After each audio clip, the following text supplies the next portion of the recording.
Hello les accros de One Piece, c'est Silver et Copper. Bienvenue sur Raftelli, la chaîne dédiée à tout l'univers de One Piece. Le mystère est un composant essentiel de l'œuvre légendaire qu'est One Piece. Or, il y en a qui sont bien plus intéressants que d'autres, ou simplement plus nébuleux. Ce sont même parfois des connexions improbables qui naissent d'on ne sait où, mais qui sont forcément le reflet d'une logique incroyable. Et pour le coup, le personnage qui nous intéresse aujourd'hui semble être au centre d'un mystère plus énorme que sa personne. C'est Jewelry Bunny, la seule femme supernova. Et aujourd'hui, on vous dit 10 choses à savoir sur elle. Donc forcément, on ne dira que des mystères.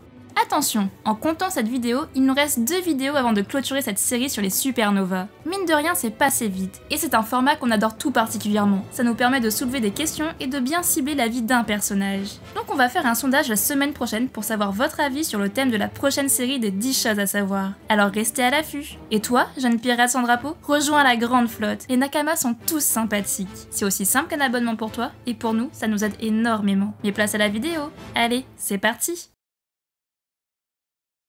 Numéro 1, son histoire. Il faut l'avouer, on ne sait pas grand chose de ce personnage, alors que pour tous les autres supernovas, on a des informations par-dessus des informations. Il n'y en a que 2 pour qui on baigne dans le mystère total. Le premier, c'est You-Rouge, sur qui on a fait une vidéo il n'y a pas longtemps. Puis forcément, on est à Bonnie. Mais là, c'est un cas encore bien plus étonnant. Mais ne vous inquiétez pas, on a quand même des brides de son histoire. Jewelry Bunny est née à South Blue, comme pour un grand nombre de personnages célèbres, Ace, Kid, Law ou même Kuma. Mais elle, on ne sait pas de quelle île elle vient, ni quel genre d'enfance elle a eu. La seule chose qui a filtré, c'est cette image. Ses vêtements ont l'air d'être bien abîmés et elle semble avoir de nombreuses égratignures. Mais le plus marquant, c'est la quantité de nourriture qu'elle ingurgite. Elle semblerait qu'elle détenait déjà son surnom de gloutonne depuis sa tendre enfance. Plus tard, elle a décidé de prendre la mer et de devenir pirate. Et pour ça, elle a recruté dans sa région d'origine. Et hop, direction Grand Line. Très vite, elle a réussi à se faire un nom, et lorsqu'elle a atteint la moitié de la route de tous les périls, Sabaody, sa prime était déjà de 140 millions de berries. De ce fait, elle a obtenu le titre de supernova, comme les autres jeunes pirates prometteurs qui avaient réussi cet exploit en même temps qu'elle.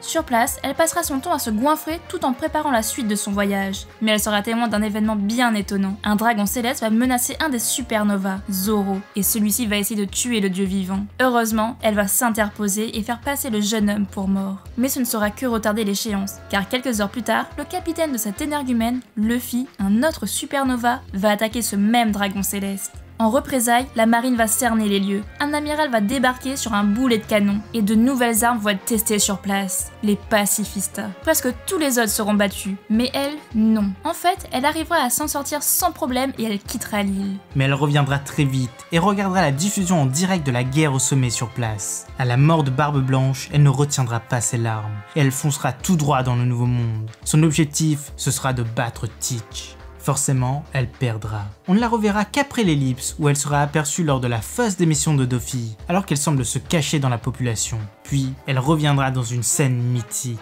Elle s'infiltrera dans la rêverie en tant que souveraine du royaume de Sorbet.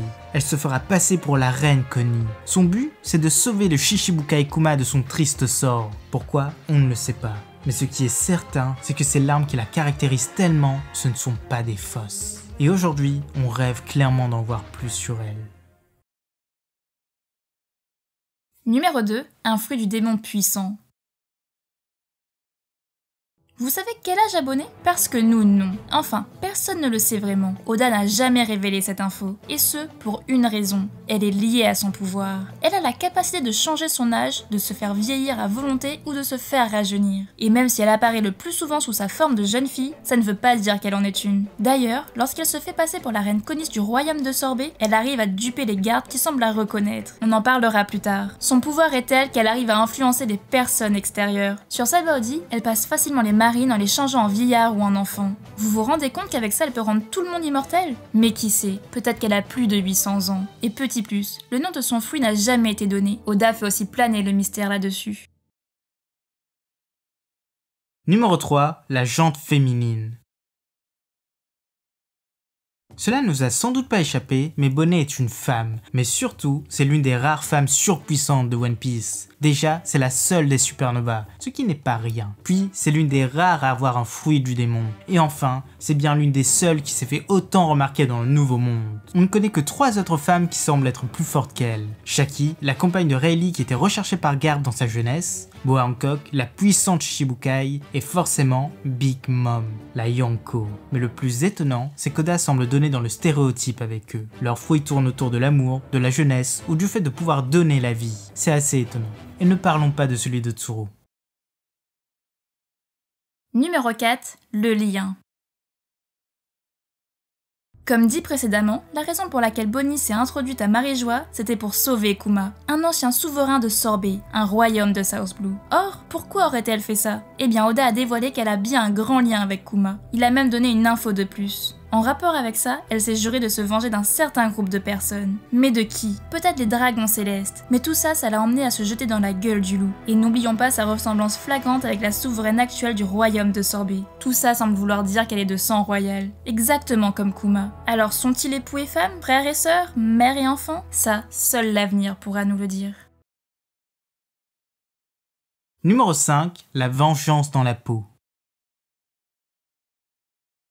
Le dernier acte de Bonnie, son infiltration, n'est pas son premier acte de vengeance. Au contraire, elle semble être quelqu'un de très impulsive. Après avoir vu le désastre de la guerre au sommet, la mort d'Ace et celle de Barbe Blanche, elle fonce dans le Nouveau Monde et affronte directement l'équipage de Barbe Noire. C'est quand même fou de se dire qu'elle s'est crue à la hauteur, alors qu'elle a bien vu en direct les pouvoirs de cet homme. Barbe Noire lui demande même de devenir sa femme, mais elle refuse en le traitant de gros porc. Mais dans tout ça, ses larmes et sa colère semblent connoter quelque chose, un possible lien avec Ace. Après tout, ils viennent tous les deux du même océan, peut-être qu'elle le connaissait, ce qui expliquerait tout. Mais attention, Ace y est né, il n'y a pas grandi, donc le plus logique, c'est qu'elle ait connu sa mère à South Blue.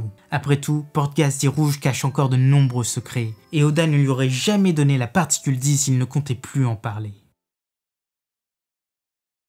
Numéro 6, une évadée.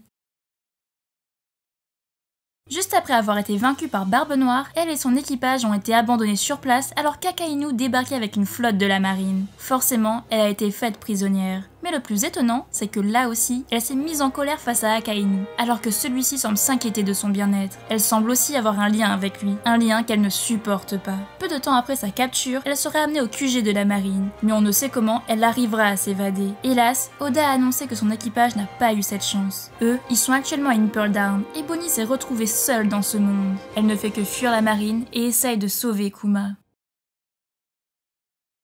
Numéro 7, une prime inconnue.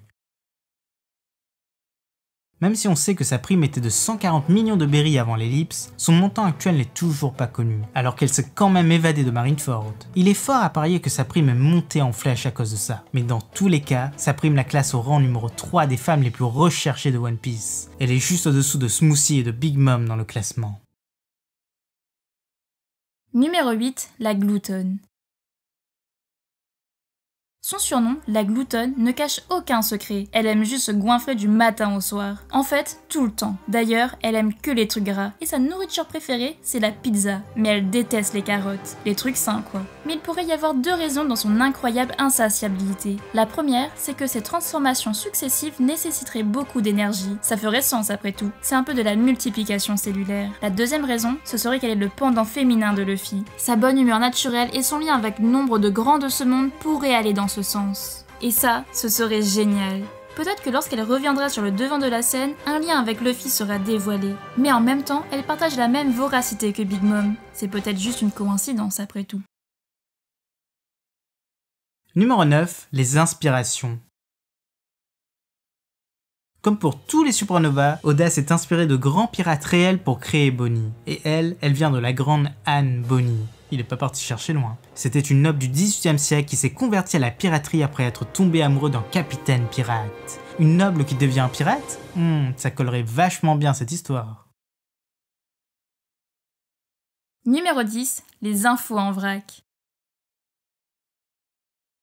Et enfin, voici les petites infos en vrac que tout le monde adore. Si Bonnie était dans notre monde, elle aurait été australienne. Si elle n'était pas devenue pirate, elle aurait aimé être gérante de pizzeria pour tout manger. D'ailleurs, ses passe-temps favoris sont de manger et de jouer au Jenga. Et enfin, en tant que supernova, sa fleur représentative est le frésia, et son animal, le cerf.